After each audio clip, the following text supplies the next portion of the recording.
안녕하십니까? 네, 시작에 앞서서 오늘의 첫 이 희망 나눔을 본인의 과거의 꿈이 어떻게 이어져 가고 있는지를 나누는 것으로 오늘의 시작을 했네요. 그래서 참 좋았습니다. 저도 그래서 꿈에 대한 이야기를 함께 나눠야 되겠다고 그렇게 생각을 했습니다. 여러분 꿈과 행복에 대한 이야기였고 자기의 꿈을 발견하고 했었을 때 행복이 시작되었다라는 그런 이야기였습니다. 저도 이제 학창 시절 얘기를 아까 하셔가지고 저도 학창 시절 얘기하려고 합니다. 인생 곡선에서 되게 자기에게 되게 중요한 순간들 이렇게 찝어가지고 곡선 하나 그리잖아요. 저도 이 곡선들에 역시 꿈과 관련된 부분들이 되게 큰 것 같아요. 저에게 이제 이 인생 곡선 중에 가장 충격적인 사건이 하나가 뭐가 있었냐면 중학교 1학년 때였어요. 저도 이제 그 모태 신앙을 하고 있습니다. 모태 신앙이라는 것은 부모의 신앙을 따라가는 거죠. 저는 아주 자연스럽게 그냥 통일교인으로서 어렸을 때부터 살았죠. 그러다가 중학교 1학년 때 학교에서 선생님이 이렇게 종교를 조사했어요. 기독교, 천주교, 불교 다 조사하고는 그때 국민윤리 선생님이었는데요. 그 선생님 얼굴 아직도 기억이 납니다. 밉거든요, 아직도. 근데 그 선생님이 다 조사하더니 통일교를 부를 줄 알았더니 뭐라고 했냐면 설마 여기 통일교는 없지? 이러는 거예요. 그 순간에 제가 손을 들었어야 되는데 그 느낌이 야 설마 여기 통일교는 없지 이런 느낌이 아니고 설마 여기 통일교는 없지 이러시는 거였어요. 그래서 그때 손을 못 들었죠. 국민윤리여가지고 요즘은 국민윤리라고 안 하죠. 윤리라고 하죠. 그래서 일주일에 2번 있었는데 1년 내내 그 선생님이 들어오는 순간이 저에게 지옥이었어요. 너무 싫고 그러면서 제가 이제 모태신앙으로부터 받았던 이 신앙에 대해서 고민도 좀 더 많이 하게 되고 또 싸움 좀 잘하는 일진 친구가 기독교 신앙을 열심히 하는 친구가 있었어요. 그러다 보니까 그 친구가 내가 통일교인 줄 알고 몇 번 맞았어요. 그래가지고 저한테 되게 중요하게 힘들게 했던 순간이었죠. 그러다가 이제 중학교 1학년 이제 마지막 방학 때 수련을 가게 됩니다. 원리 수련이라고 하는데요. 저희에서는 이 원리 강론이라고 하는 우리 가정연합에서 되게 핵심되는 교리를 갖고 있는 책이 있어요. 여기에 관련된 수련을 제가 2박 3일을 받고 옵니다.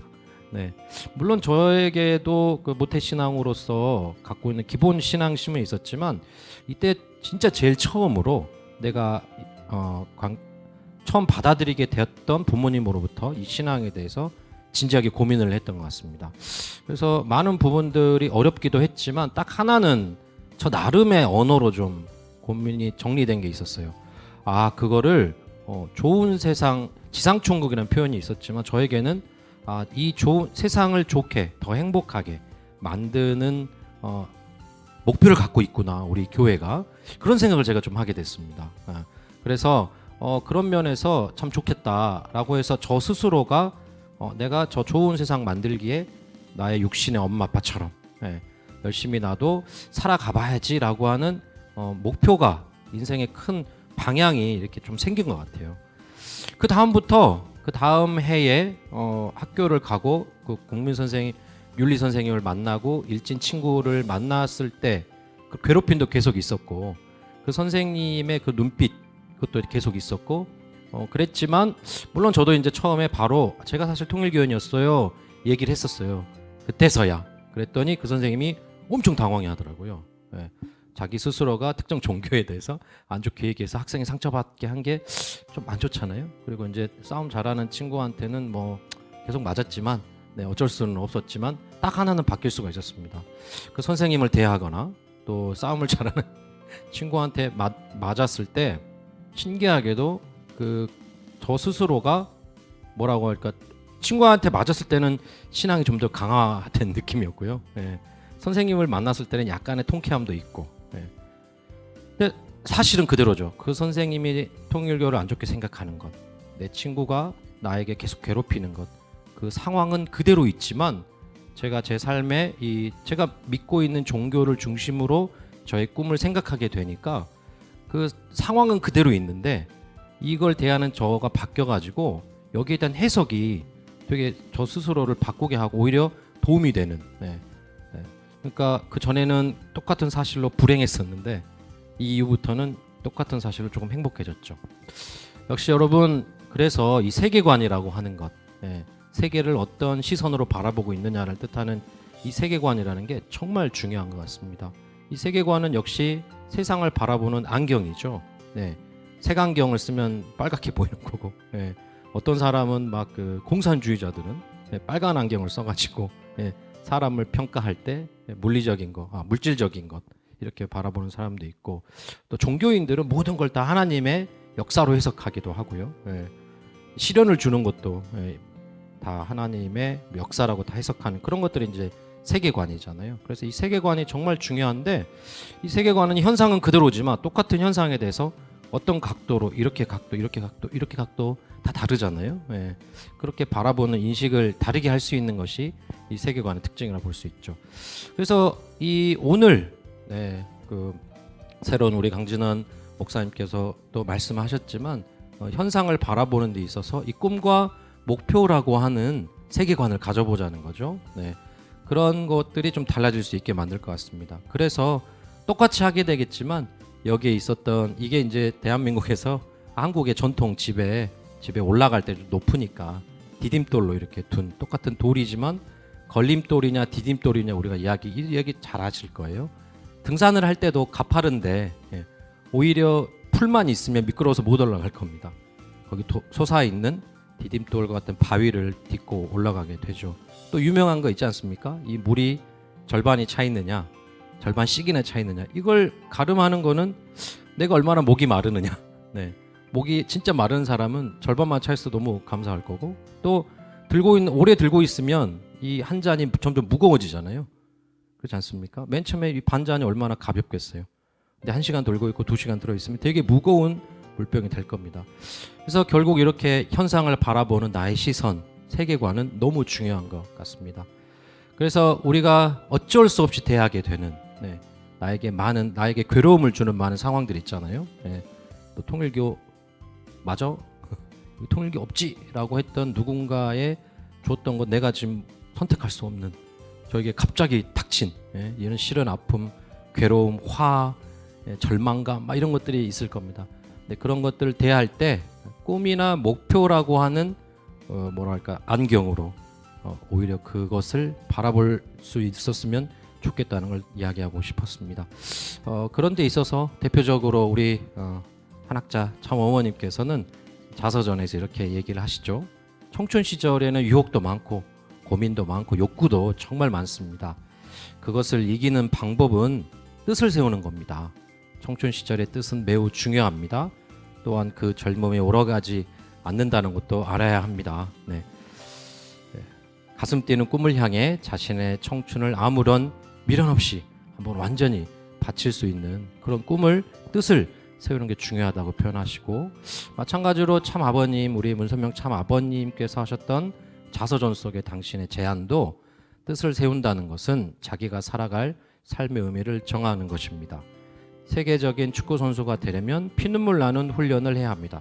그런데 만일 여러분이 마음에 품은 뜻이 분명하지 않다면 고된 훈련을 견뎌내지 못할 겁니다. 이렇게 시련을 극복하기 위한 하나의 너무 좋은 방향으로 뜻을 세우는 것을 이렇게 이야기하고 있습니다. 뜻을 세우고 있었다면 엄청나게 힘든 그 훈련을 나를 성장시키는, 꿈을 향해서 나를 자극해주는 그런 것으로 여기게 되겠죠. 그러니까 똑같은 바윗돌이지만 디딤돌로 여길 수 있는 것이 결국 이 세계관, 그것도 꿈을 또 목표를 중심한 생각이라고 할 수 있겠습니다.